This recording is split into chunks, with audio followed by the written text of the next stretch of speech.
o momento em que pode ser requerido. A tutela provisória, o Código de Processo Civil, autoriza tanto ela ser concedida liminarmente ou após justificação prévia.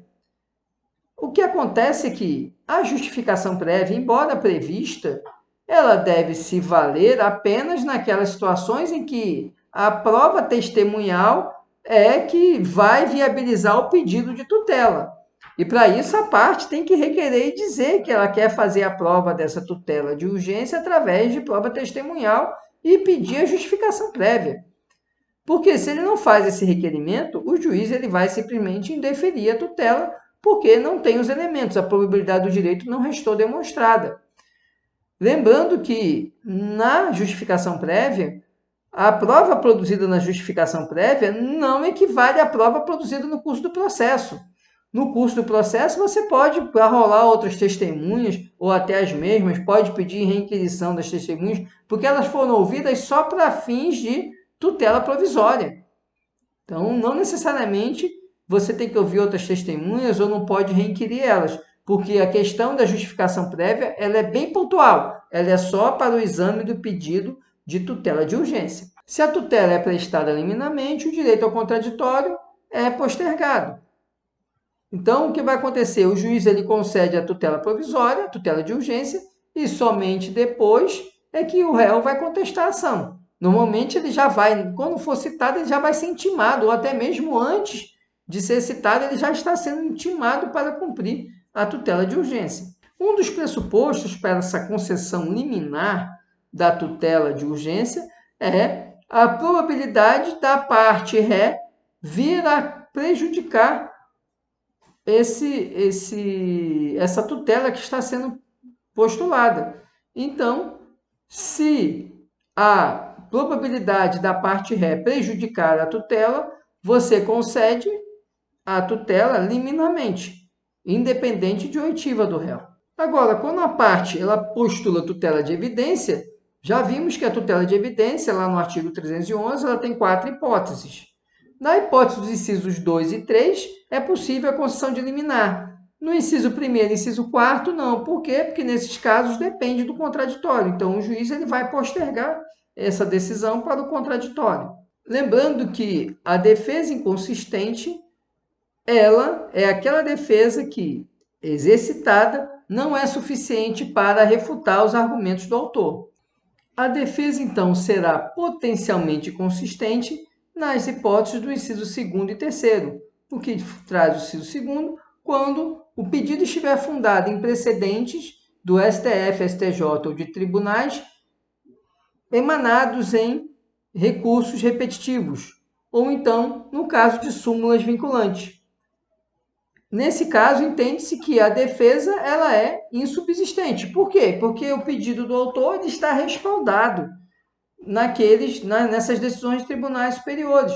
Então, não adianta a parte, ela, na sua defesa, ela levantar grandes teses jurídicas. Por quê? Porque já tem decisão em repetitivo.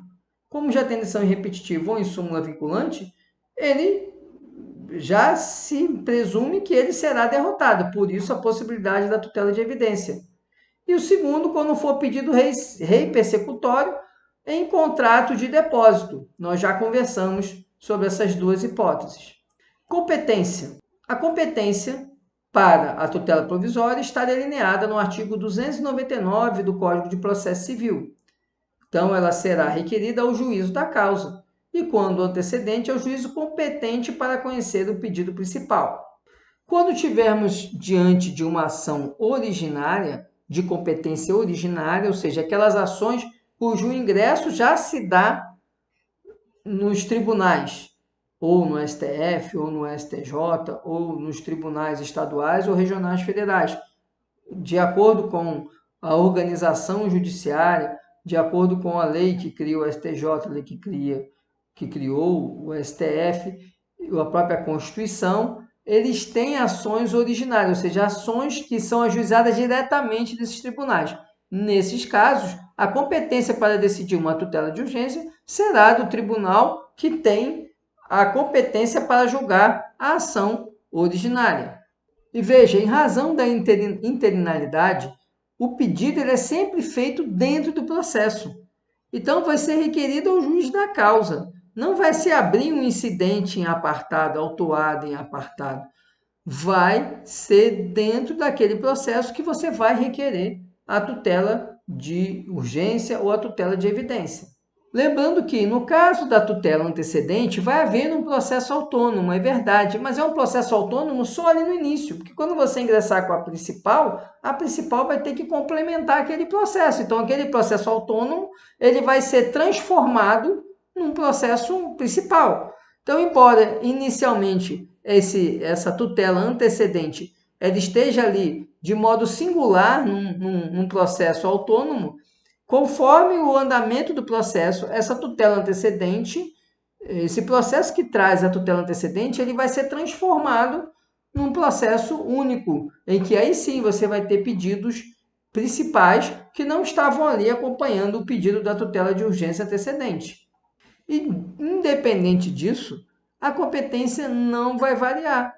Independente do pedido ser antecedente ou não, não se altera a competência para o conhecimento da tutela provisória, ou seja, quem é competente para julgar a ação é competente para analisar o pedido de tutela provisória, ainda que seja em caráter antecedente. Vejamos que a doutrina apresenta que o artigo 299, parágrafo único, traz uma importante inovação. Por quê? Porque diz que são os tribunais que vão analisar as tutelas de urgência. Para a doutrina, as súmulas 634 e 635 do STF estariam, portanto, superadas com o advento do novo CPC. Entretanto, o STF vem mantendo a aplicação dessas súmulas. Essas súmulas tratam da questão de concessão de efeito suspensivo a recurso extraordinário e também análise de pedidos cautelares de condição de efeito suspensivo em recurso extraordinário. Por essas súmulas, cabe ao tribunal de origem fazer a análise desse efeito suspensivo do recurso extraordinário ou da concessão de medida cautelar em recurso extraordinário. O STF ele vem mantendo o entendimento das súmulas. Monocraticamente, os ministros do Supremo vêm entendendo que não cabe ao STF analisar esse pedido de efeito suspensivo para recurso extraordinário. Caberia sim ao juízo ad hoc, ao juízo que faz a admissibilidade desse recurso.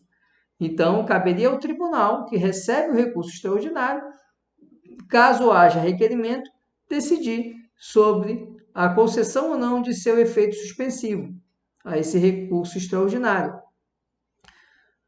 Embora, para a doutrina, o parágrafo único do 299 teria tornado sem eficácia essas duas súmulas, chamando a atenção que o STF vem mantendo o entendimento e vem decidindo que elas são aplicáveis ainda.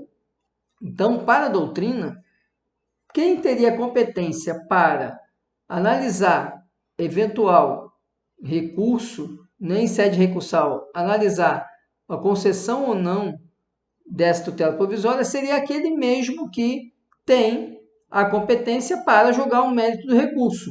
Lembrando apenas que o STF ele continua aplicando as súmulas 634 e 635, mas a doutrina é pacífica no sentido de que, e o parágrafo único do artigo 299 é bem claro nesse sentido, quem vai decidir pedidos de tutela de urgência em sede recursal é aquele que tem competência para julgar o mérito do recurso.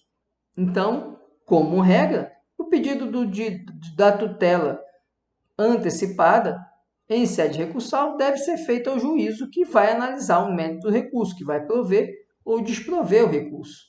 Se o recurso estiver suspenso em razão de recurso repetitivo, então a matéria restou afetada como de repercussão geral.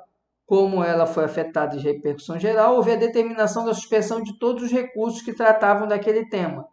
Então, nesse caso, porque o recurso nem sobe para o tribunal, ele se mantém ainda no tribunal, no juízo a quo.